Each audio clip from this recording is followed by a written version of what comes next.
Buenos días, soy el hermano Marco Antonio y esto es Unos Minutos con Dios. En el libro de Génesis, en el capítulo 26, versículo 1 y 12 dice la palabra del Señor. Después hubo hambre en la tierra, además de la primera hambre que hubo en los días de Abraham, y se fue Isaac a Abimelech, rey de los filisteos en Gerar. Sigue la historia y luego dice, y sembró Isaac en aquella tierra, y cosechó aquel año 100 por 1, y lo bendijo Jehová. Hubo una sequía tremenda, y en medio de esa situación, Isaac sembró, creyendo que Dios le iba a dar una buena cosecha. Y él sembró sembró y recogió el 100 por 1 y se hizo muy rico, demasiado rico, porque Dios lo bendijo en gran manera. Es quizá lo que muchos están padeciendo en este momento, la situación económica, porque trae consecuencias terribles. Luego encontramos algo que me llama mucho la atención y es la historia de Ruth. Ruth se decidió a seguir a Noemí, su suegra, y Noemí le dijo, váyase, yo no tengo que darle, estoy muy pobre. Y ella le dijo, no, a donde tú vayas iré yo, donde tú murieres moriré yo, tu pueblo será mi pueblo y tu Dios será mi Dios. Ella no era judía, no era israelita, era de Moab, y decidió ir con Noemí. Y cuando Noemí llegó, la gente se asombró de verla quizá flaca, desaliñada. ¿Esta no es Noemí?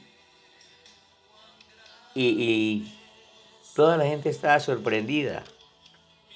Y dice ella, no me llamen Noemí, que era placentera, y le echa la culpa a Dios. Y dice, el Todopoderoso me ha afligido, y ahora llámenme mejor Mara, porque esto es amarga. Había llegado amarga. Belén era la casa del pan, y se habían ido de ahí con su esposo y con sus 2 hijos a Moab, un pueblo vecino, un pueblo impío, un pueblo pagano. Y allí murió Elimelech, el esposo de Noemí, y sus 2 hijos. Quedaban las 2 nueras, y ellas regresaron, una se devolvió, pero Ruth decidió seguir. Y después la gente le decía, mire, bendito sea Jehová que hizo que no te faltase hoy pariente cuyo nombre será celebrado en Israel. Sí, el cual será restaurador de tu alma y sustentará tu vejez, pues tu nuera que te ama lo ha dado a luz, y ella es de más valor para ti que 7 hijos. O sea, esta mujer, Noemí, regresó a su casa, avergonzada, arruinada, pobre, menesterosa, pero Dios la restauró. Pero también encontramos algo muy bueno, y es cuando vino la sequía sobre Israel. Dice que Elías se fue a cobijarse a la casa de una viuda.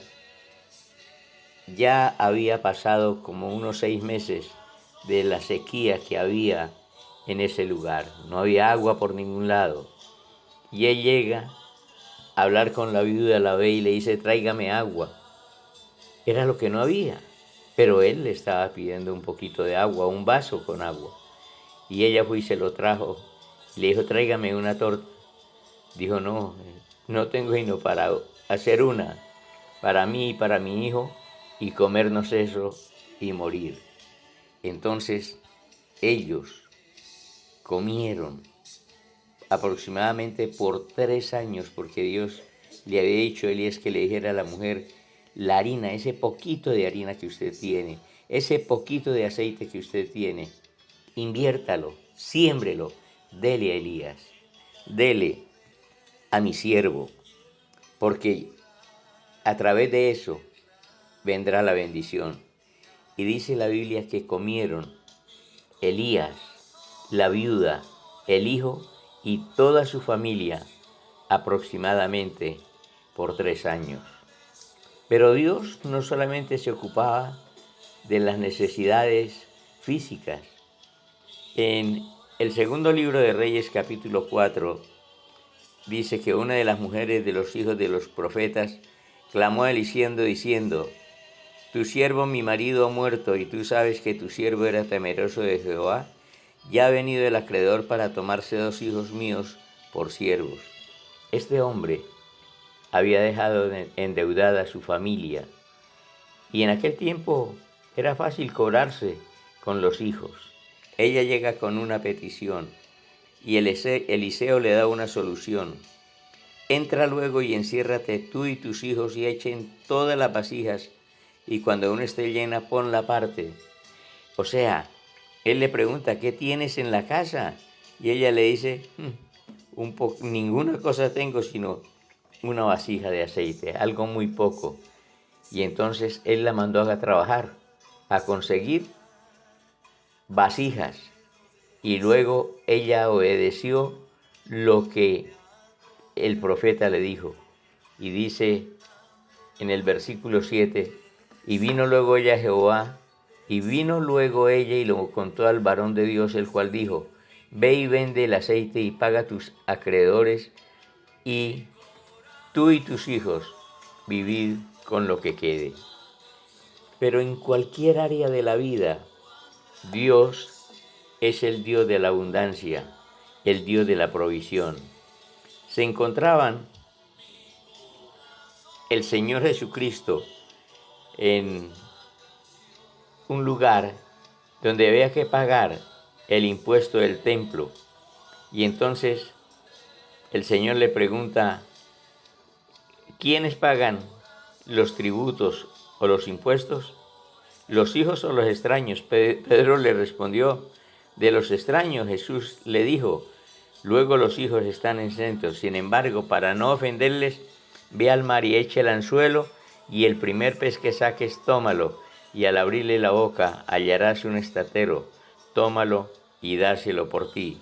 El estatero era una moneda correspondiente a 4 dracmas que pagaba las cuentas o los impuestos de los dos. Es importantísimo esto. Miren, Isaac sembró. Quizá tenía muy poca semilla, pero la sembró y produjo. La viuda de Sarepta sembró en Elías, y la recompensa fue que hubo para ella, para su hijo y para su familia. El hijo de ella murió y Elías lo resucitó. Eliseo le dijo a la viuda que trabajara, pero le dio la herramienta, le dijo que hiciera, y esa mujer quedó totalmente bien después de la trifulca que ella había tenido. La Biblia no nos dice que le hubiera dado algo a Eliseo, pero yo creo que sí, por lo menos hizo un banquete en honor de él. El Señor Jesucristo le demostró a Pedro y a todos los que estaban. Primero obligó a Pedro a bajar de categoría. Él no era de anzuelo, era pescador de red, de atarraya. Pero él obedeció, se fue y con el anzuelo sacó a la orilla del mar un pez donde había una moneda. Algo anormal. ¿Y cuál es su situación? ¿Cuáles son las deudas que usted tiene? ¿Cuál es la situación económica? ¿No tiene comida? ¿Está endeudado y lo van a embargar como iban a embargar los hijos de la viuda? Dios le puede hacer provisión. Pero hay algo que debemos hacer, y es sembrar. Y sembrar en buena tierra que produzca al 100 por 1, para que seamos bendecidos y podamos ver la gloria de Dios.